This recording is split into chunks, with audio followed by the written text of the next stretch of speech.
Alright guys, fully coming to you with another video. I hope all of y'all are doing well. Um, this is just my post-fight review. We're just talking about the whole Canelo thing in general.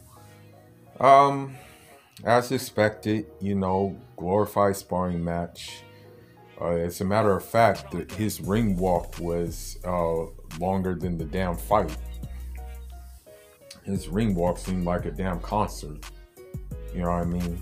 Um,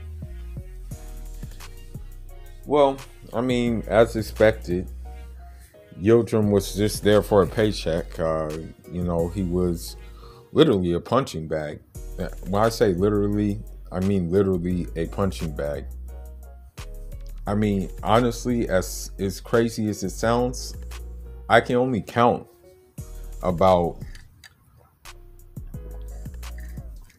I can count how many punches he threw on one hand in that whole fight. I think his corner stopped it in the third round. And again, people are gonna call me a Canelo hater. People are gonna call me, oh, you just hate Canelo and things like that. But for me personally, the way I look at it is, number one, fighters that I like, none of them have been caught cheating. All of my favorite fighters, all of my active fighters that I like who are on the list, who I rate very highly, none of them have been caught cheating. That includes the likes of Beterbiev, that includes the likes of Bivol, that includes the likes of Errol Spence, that includes the likes of Jaron Ennis. So once you get caught cheating, you're no longer on my list.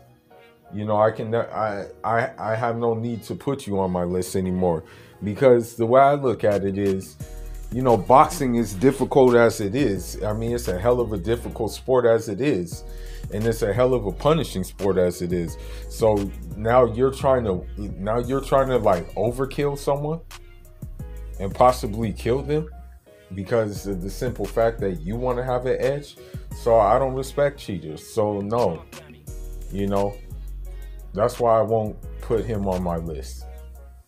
And the simple fact of the matter is, yeah, he's a good fighter. Yeah, he has certain things that you like to see from a fighter.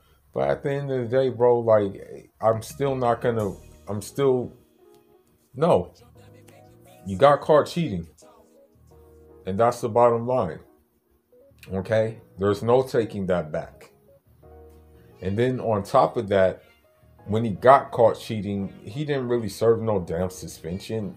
It was just really for him to have like vacate time when I think he got knee surgery or something like that. I believe it was knee surgery. Now, there's nothing really to talk about the fight. Y'all already knew what was going to happen in the fight. I don't need to talk about it or anything like that. But, Eddie Hearn, of course, is kissing Canelo's ass now that he signed a couple of fights with him. He signed a 2-fight deal, and he's kissing his ass, saying that nobody can beat Canelo. I think Caleb Truax said Canelo is unbeatable. And then you have other boxing pundits that are saying that Canelo is unbeatable. I disagree. I really do. And the thing is one magazine said that Canelo's capable of fighting at 3 weight classes. So some of his decaps will say that, oh, he's too small for 175. So if he was too small for 175, why did that publication say that he can fight at 175? Why would they even mention that? But true to Canelo fashion, he will continue to do what he's doing, and all you can do is just pretty much watch, and just that's it. Let's take some hypothetical scenarios and see if he's unbeatable. Let's take some scenarios. Okay, let's say if he stayed at 175 and he wanted to get some more belts. In order to get those belts, he would have to see Beterbiev, who I think is the lineal champion at 175. I believe he's the WBC champion at 175. I think, if I'm not mistaken, he's the WBO champion at 175. So, you know, what we saw last night, we wouldn't see with that, because I guarantee you that Beterbiev's shots that he threw are going to give you something to think about. That dude was not... That dude, no wonder he only had... I don't even know how many knockouts he had. I really don't even know how many knockouts that Yildirim brother had, man. But it was less than 50%. That's all I'm going to say. Less than 50. The same wouldn't be the case with Beterbiev, though. Beterbiev would walk through... Beterbiev has more punching power that would give Canelo something to think about. I'm pretty sure. And while Canelo may be the better boxer than Beterbiev in terms of like movement wise, I mean slipping punches and what have you. I won't even say movement because Canelo is flat-footed as shit.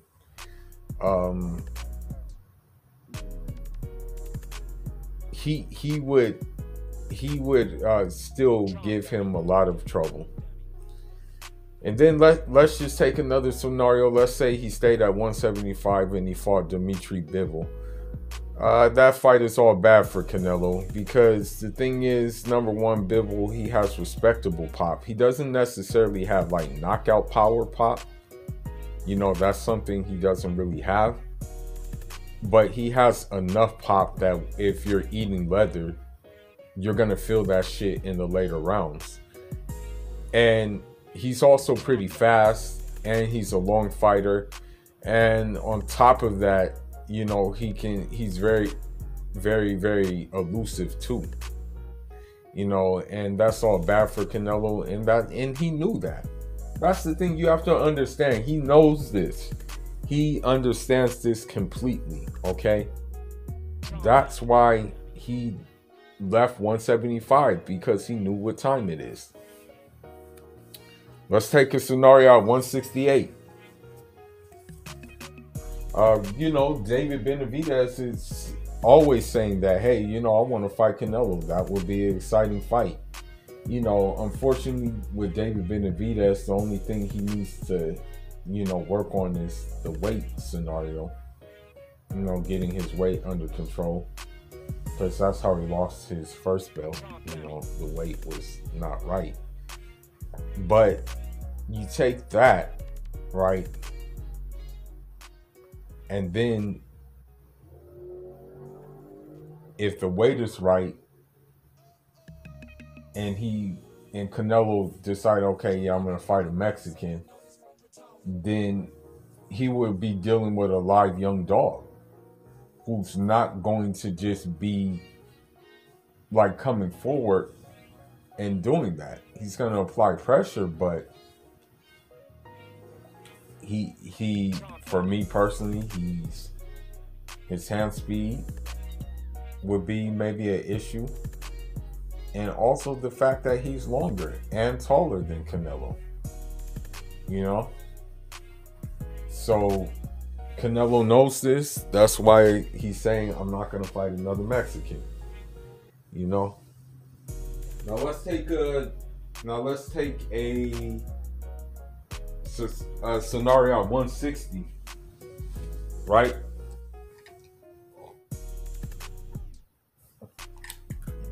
And you know who I'm gonna say? Demetrius Boo Boo Andrade. Let's say if Canelo wanted to live up to his words and become undisputed at 160. One of the missing pieces is that WBO belt. But according to Canelo, Demetrius Andrade is too boring. Doesn't make for exciting fights. So this Yildirim fight was exciting. right? Well, Canelo knows, and he's known this since 164, that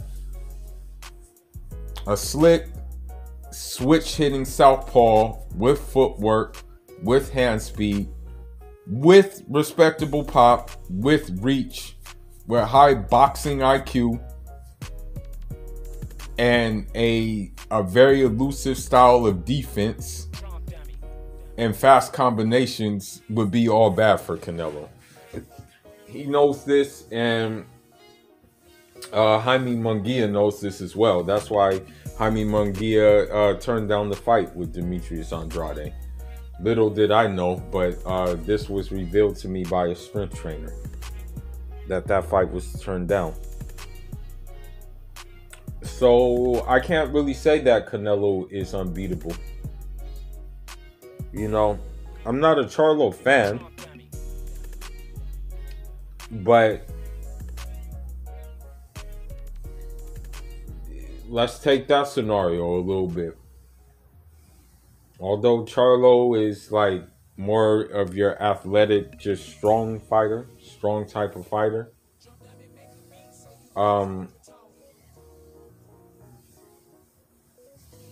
Let's say he fought Canelo fighting behind the jab and using that aspect. I mean, the only thing I would think would be that would give Canelo success is if he were to slip under the jab and maybe catch him with one of those looping hooks he throws. You know what I mean? But other than that, if the jab stays in his face all night, then it's going to be a problem.